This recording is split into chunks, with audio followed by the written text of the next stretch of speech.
This is the story, the fantastically true story of Herbert A. Philbrick, who for 9 frightening years did lead 3 lives. Average citizen, high-level member of the Communist Party, and counter-spy for the Federal Bureau of Investigation. For obvious reasons, the names, dates, and places have been changed, but the story is based on fact. This week's story concerns a communist sabotage plot to destroy key industrial communications and military targets.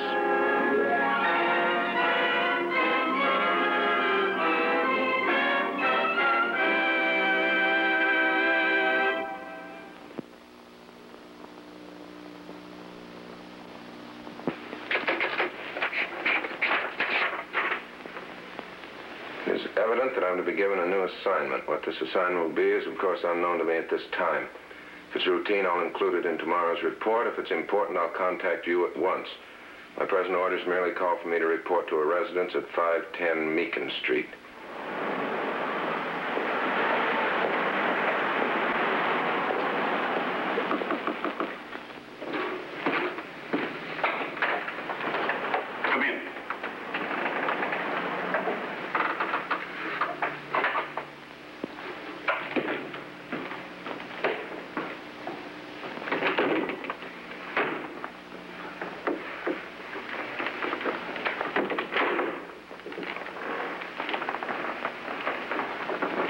Comrade Martha, Comrade Gustav, Comrade Hurton. Sit down. Before we discuss the subject which brings us together this afternoon, I would like to say... Comrade Manning.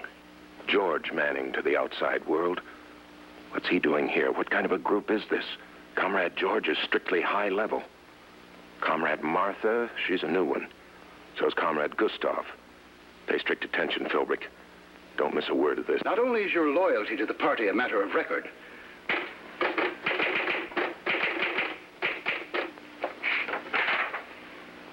to add it to the earlier report. The meeting specified I met 3 comrades of evident importance and prestige. George Manning, whom I'm sure you know. Comrade Martha, a young and very attractive brunette. And Comrade Gustav, slightly Teutonic. Looks like the strong-arm type. We were advised our mission is to be important, but we're not given any details. Perhaps the most important item is that we're getting all of our information through contacts, and we are to be trailed at all times. FBI Special Agent Henderson talking.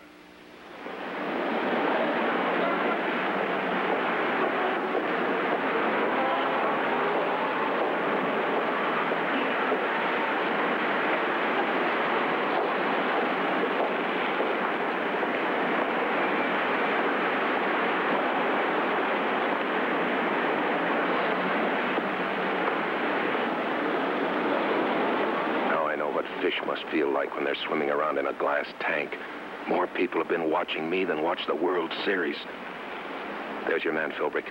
The old game of drop the handkerchief with a new interpretation. It'd be wonderful to go home and take some pictures of what's in this envelope, but I'm afraid that might result in Mrs. Philbrick becoming a widow very early in life.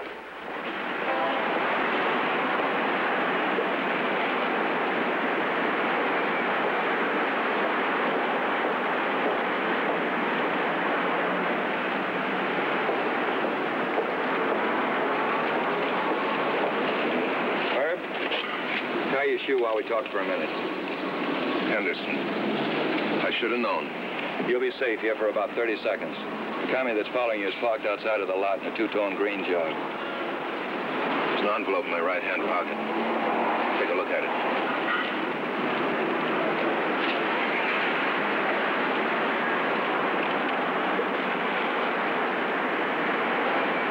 You drew a blank, Herb. What do you mean? Nothing in that envelope except a blank piece of paper. Now, what do you suppose that means? I don't know for sure. Could mean that the contact doesn't have any news for you. Well, if the other contacts have been doing their jobs, we ought to have a meeting pretty quick. Well, you better get going. You don't want to keep Two-Tone Tommy waiting. Keep us posted if you can. Right.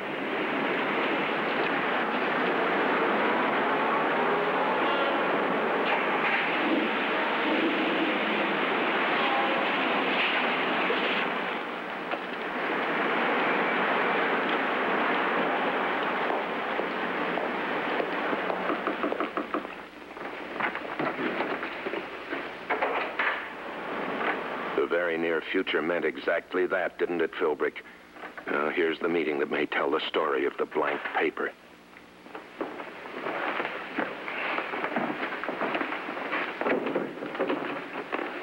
Sit down.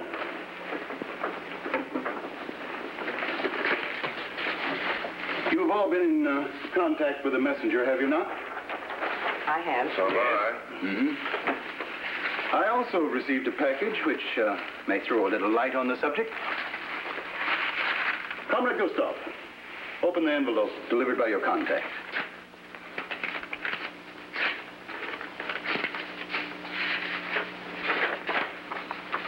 Map IG-17.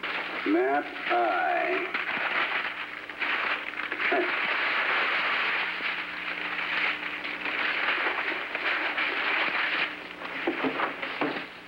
Now, G 17. Location is 12th and Pine. Number 22. 22. A defense plant. Details? A structural weakness brought to light by a careful study of the original blueprints indicates as follows. Yes, just a moment. As follows. All right, go ahead. The collapse of the second and fourth upright of the north wall would place a strain on the first and third, which, due to the structural weakness, they could not support. Could not support. And the recommendation? 30 pounds of dynamite. 30 pounds? 30 pounds of dynamite or its equivalent.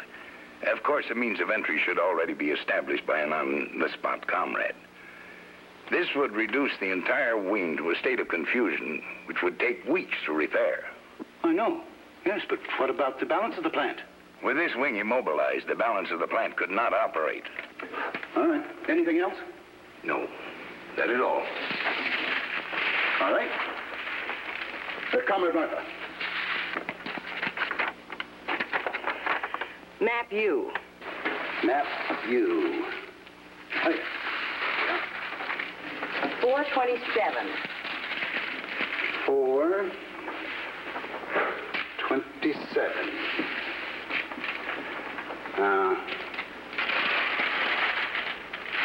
Location seems to be open country. Probably correct. Number 90. 90. Oh, yes. 90. Oh, yes. Yes, the fuel line. Details? At this point, the installation crew encountered a shelf of very hard rock, approximately 3.5 feet below the surface. Below the surface. Yes? The main object where the pipe was laid was speed, so it was placed on top of the rock and where it can be easily severed and interrupt the flow of fuel for days. Why is it that someone of this obvious stupidity be allowed to do such important work? What do you mean? Well, he states that to sever the pipeline would interrupt the flow of fuel for days, when any child knows that all utilities, gas, electricity, water, telephone, would find a break in their lines like that. Yeah. Well, I'll get a message through on that report. What are your recommendations? Blow out at least 200 feet of pipe. Probably should be closer to 300. Getting an earful, aren't you, Philbrick? Now you begin to see what it's all about. Now you know what the comrades are planning. Now, Comrade Herb. Oh.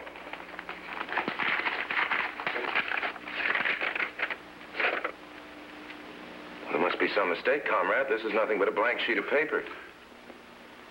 Don't be alarmed, comrade. Sometimes a blank piece of paper can mean a great deal. I wonder what it means in this case. Let's assume that it means nothing, and therefore is no basis for worry. Any other business? Comrade Herb, any suggestions? None that I can think of. Oh, come, don't be afraid to express your ideas. You might be able to suggest some better weapon for use in some of these cases. My weapon is words, comrade. When I'm given the opportunity, I can use them with considerable effect. I don't know anything about physical destruction, but I do know that words have been successfully used to build up many a capitalistic empire. Words could be used equally well to tear them down. And you now own a set of words that will be music to Mr. Henderson's ears, Philbrick. Just music to his ears.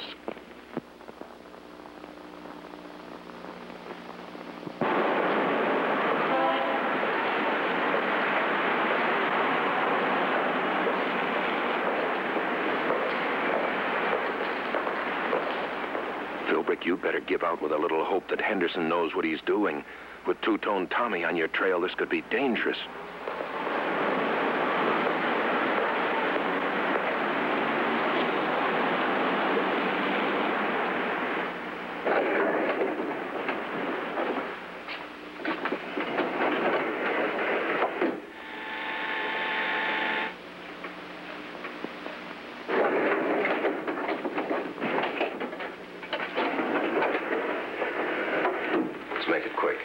What gives, her? We're making 4 maps of the city. One for utilities, one for communications, one for industrial installations, and one for military targets. And we're planning and noting down the best ways for destroying each installation. Sounds interesting. Yeah. How long have they been working on it? Probably a long time. They tried to give me the impression it's a newly formed group, but it isn't. It certainly isn't. We checked on Comrade Martha, and she doesn't stack up very well.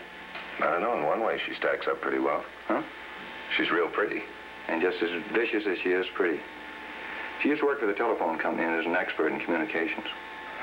What about Comrade Gustav? He's a brilliant man. Former engineer, an expert in demolition in the Army. Well, to get back to that blank piece of paper, nobody was in the least surprised when I took it out of the envelope. I think that means you're going to be the courier. Taking it back down to 2. Yeah.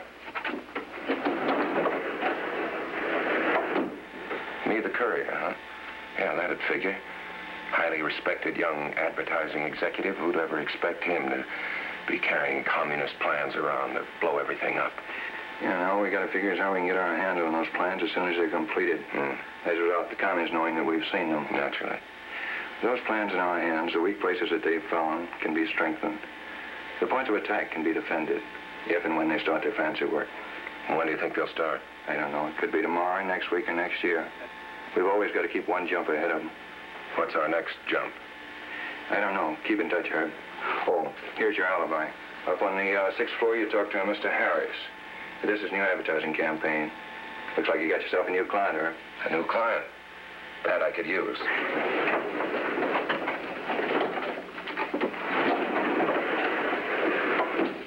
Let's think a little bit about advertising today, Philbrick. In between the communists and the FBI, you have to make a living. Philbrick speaking. Mr. Philbrick? Yes? In your office, do you have such a thing as a presentation case? Well, yes, I certainly do. Well, Aunt Mabel is dead. Bring one at 3 this afternoon. Presentation case. Something to carry the maps in. Henderson is right. I am to be the courier.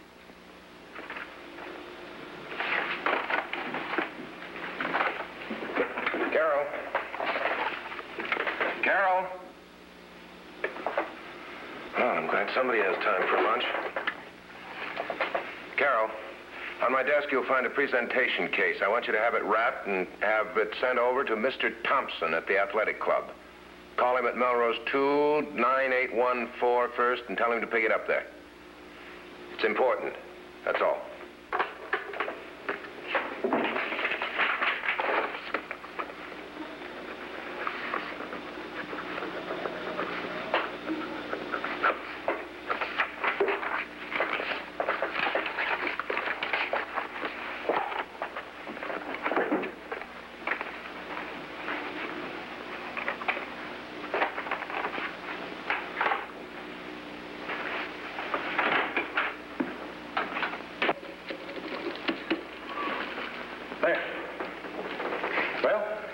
Accounts for all known sources of water supplies, power lines, conduits, and cables. Comment heard. May I have the presentation case?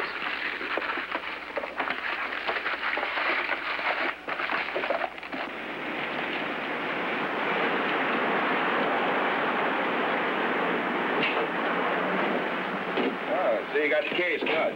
Keep your eye on the house.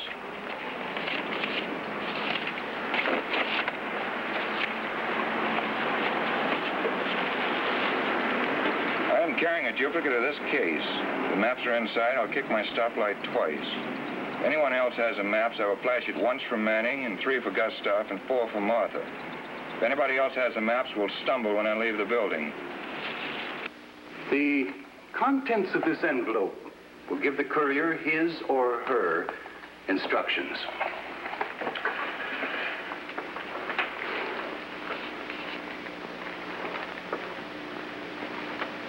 Comrade Herb will carry the maps. Your instructions are contained in that envelope. I don't have to warn you of the vital importance of the safe delivery of this package to its destination. Oh, no, comrade. No, I'm aware of the importance. This package represents many months of intensive work. Work carried on by hundreds of our comrades. As you value your life, comrade, see that nothing happens to that package. Right. Well, I see the instructions are not to be opened till I get in the car. Yeah. Goodbye.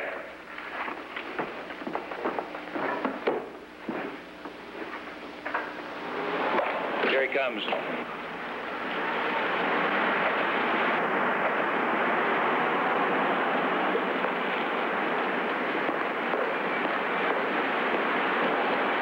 He's got the keys.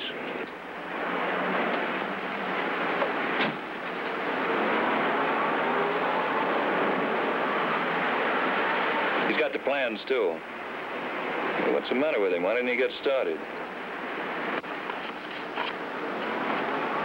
Turn south on Parkway Drive, pull up and park at the third stop sign.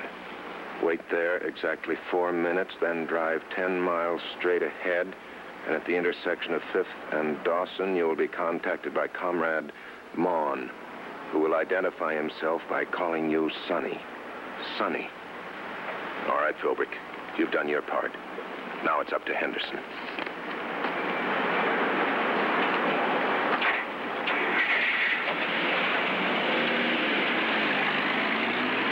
There he goes. Come on, we'll go around the block and pick him up at the next corner.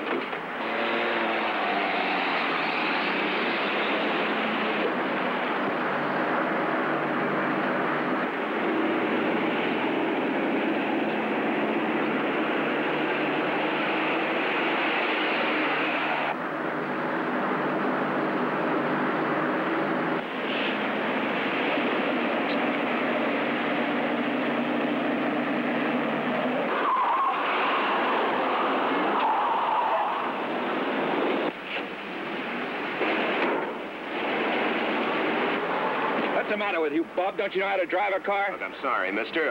Maybe you'd like to get out of that car and tell me how sorry you really are. You've got 4 minutes and 10 miles straight ahead to get that back to me, or I'm really sunk. Don't worry, the camera's set up in the truck. We'll make it. And next time, watch where you're going, Bob. Yeah, okay.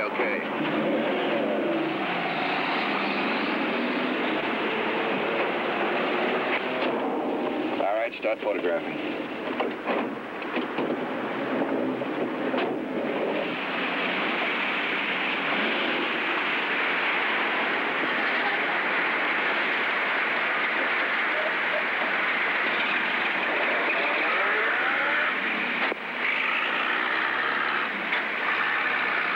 Better work fast, Henderson, old boy.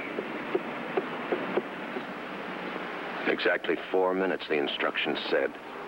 Now, I wonder why. I'm Comrade Maughan. You're Sonny? That's right. Well, we'll be on our way. You're a little early, aren't you, comrade? I am. I was to contact you 10 miles down the road.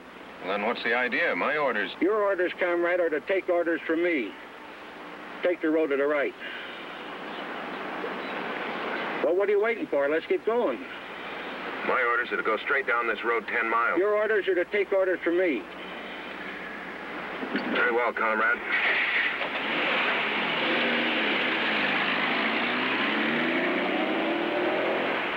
You should have known they'd try something like this.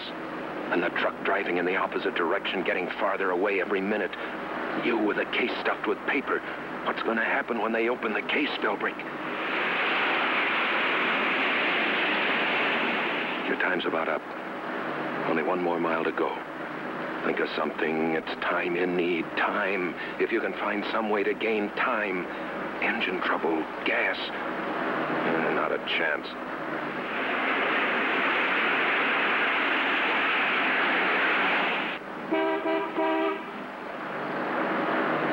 It's a police car. Pull down this lane and let them go by. Looks like they want us to stop. We haven't broken any law.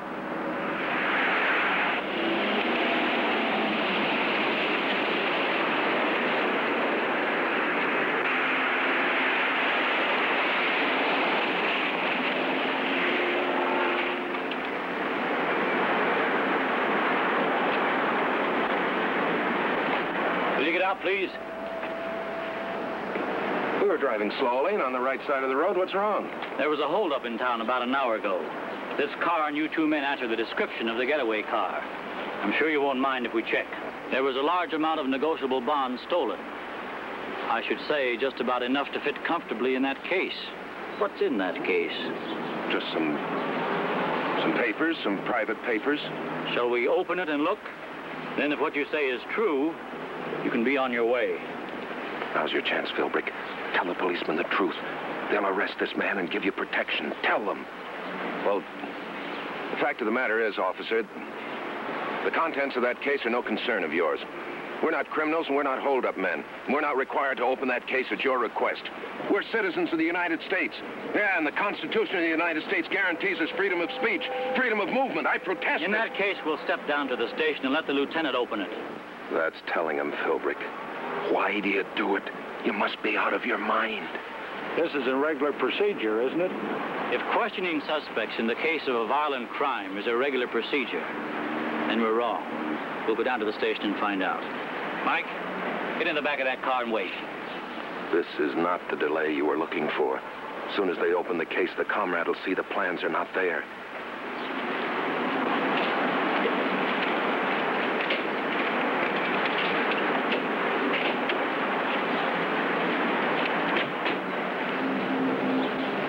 Hello? This is Jameson. We picked up a couple of men that could have been mixed up in that holdup. What's that? You got the hold-up car and the men? Well, I'll be darned. Never mind. Goodbye.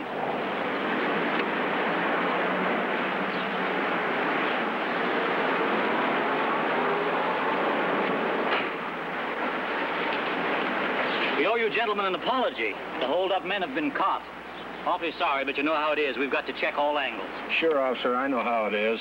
Yes, I know just how it is.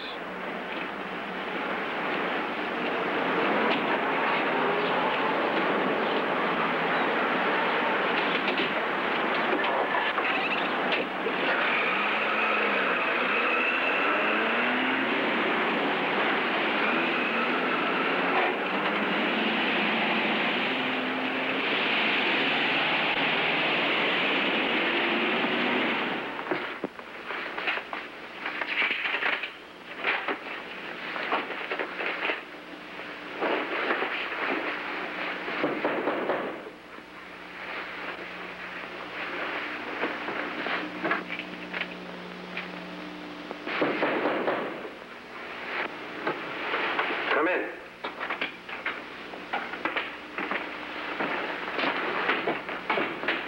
Comrade, give this gentleman the case now. Oh, of course. You're late. You've almost made me miss my plane. What happened? Well, we ran into a couple of policemen. They thought we were criminals. You know the party doesn't accept any alibis or excuses. I'm sorry. Wouldn't you save time if you checked that on the way to the airport? Perhaps. But we'll check it now.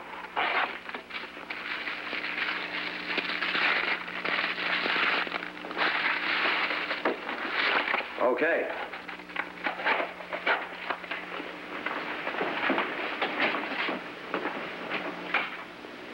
How do you do it, Henderson? How do you keep on doing it? Pulling rabbits out of hats, pulling secret plans out of empty briefcases.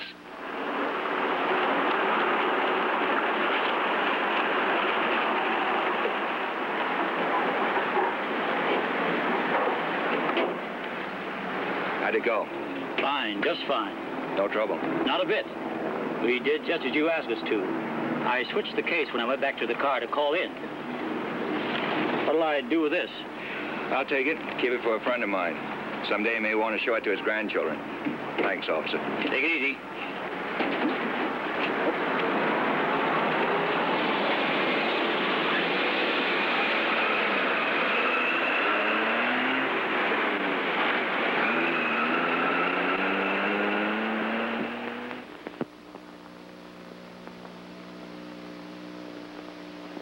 Authorities, the FBI was able to intercept, to photograph, and thereby to neutralize months of potentially dangerous communist activities.